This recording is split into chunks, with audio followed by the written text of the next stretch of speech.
Hola arañitas tejedoras, bienvenidas a su canal Mundo de Arañitas. Y bueno, estamos en un día domingo especial para tejer. Espero que les gusten estos hermosos vestidos que traemos para todas ustedes. Y no te preocupes porque eres una arañita que apenas vas empezando a tejer.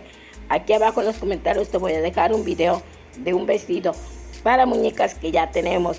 Es simple, pero es para que las personas que van empezando no desistan en aprender a tejer.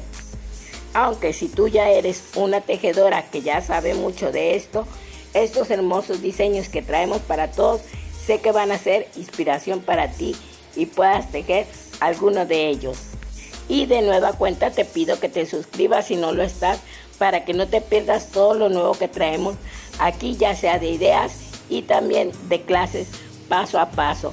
Recuerda que siempre estamos leyendo todos tus comentarios, así de que déjalos también aquí para que nosotros podamos leer, nosotros podamos traer más clases y más ideas que a ustedes les puedan gustar.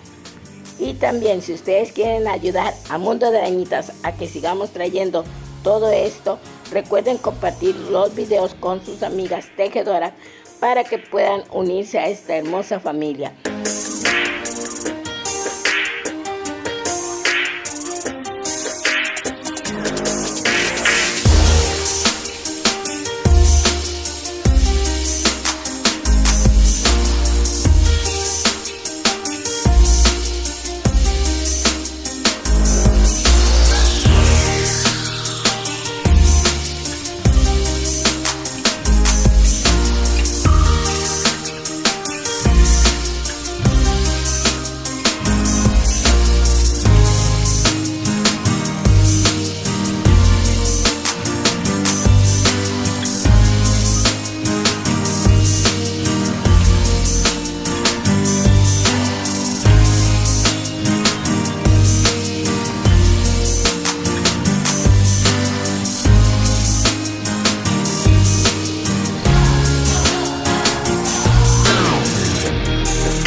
Bueno arañitas, ya casi está por terminar el video.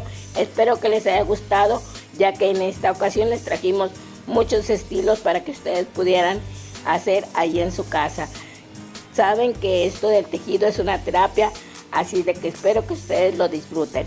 Yo las veo en el próximo video. Cuídense mucho y saluditos a todas.